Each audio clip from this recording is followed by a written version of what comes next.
Well, welcome, Isabelle Demers. Thank you so very much for taking time out of your schedule to speak with us today. And we're mostly interested in learning about you as a musician, and I understand that you're a native of Montreal. Is that right?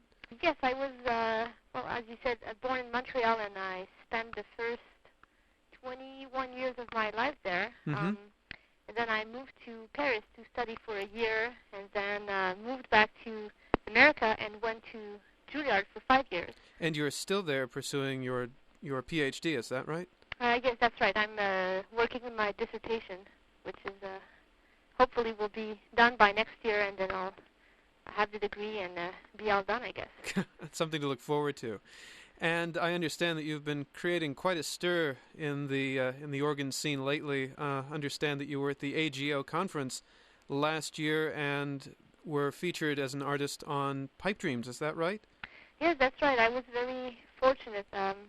Somebody was much better known than I am canceled last minute, and so they called me, and I was fortunate to have my 5 minutes of glory at the convention. And what was the work that you performed for the AGO convention? I played two works. I played the work by fellow Canadian composer Gerald Bales, and I also played a piece by Stephen Paulus, who's from Minnesota. Very fine. And I also understand that you're supposed to be featured at the upcoming convention for 2010 in Washington, D.C. with the American Guild of Organists. Yes, that's correct. Have you set your program for that yet? Yes, I'm actually giving two different concerts.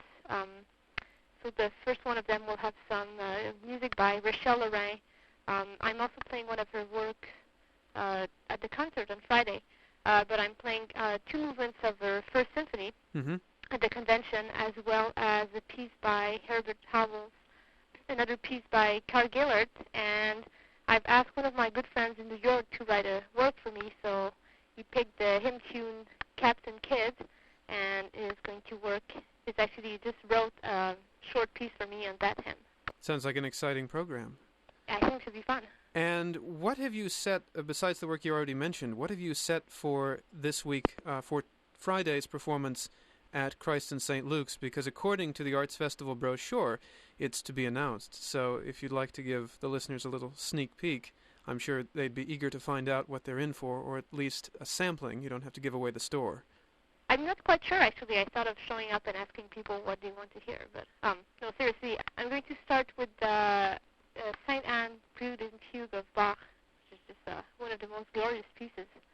And then I'm premiering two works by another New York composer, Henry Martin, who's actually a jazz musician. Mm-hmm. And so he comes to the organ with a different twist.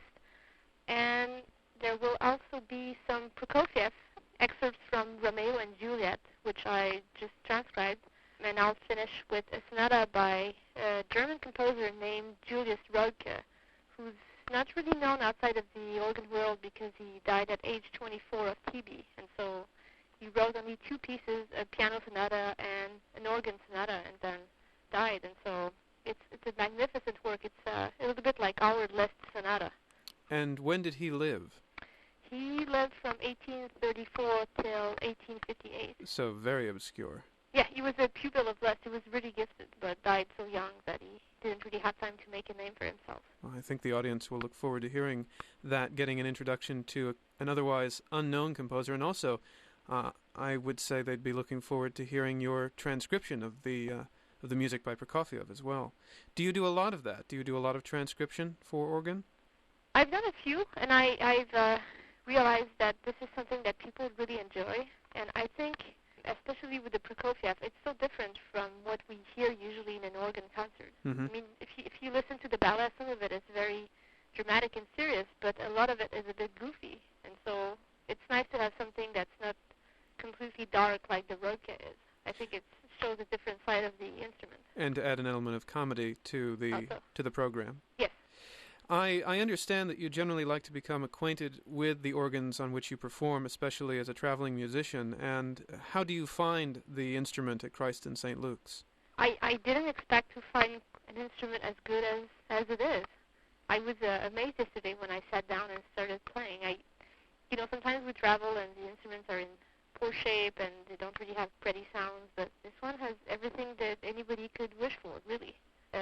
I wish I could actually stay here and play here more often. Well, you might want to tell that to the organizers, because I'm sure they'd be happy to have you back. We'll see.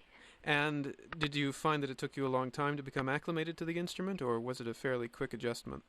No, it's not very complicated. It's very manageable. But obviously, when you have to prepare a whole program of music, it always takes about more or less a day or a day and a half. So. Well, it's good to know that it did not take you an excessive amount of time, and hopefully that'll translate into an equally smooth and enjoyable performance Friday evening at Christ and St. Luke's in Norfolk. So thank you very much for your time, Isabelle. Well, thanks for having me. Yes, and I'm sure our listeners, as well as myself, will all look forward to hearing you in performance at Christ and St. Luke's this Friday evening at 8 p.m. Thank you very much. You're welcome, Isabelle, and thank you again. Thanks. Bye-bye. Bye-bye.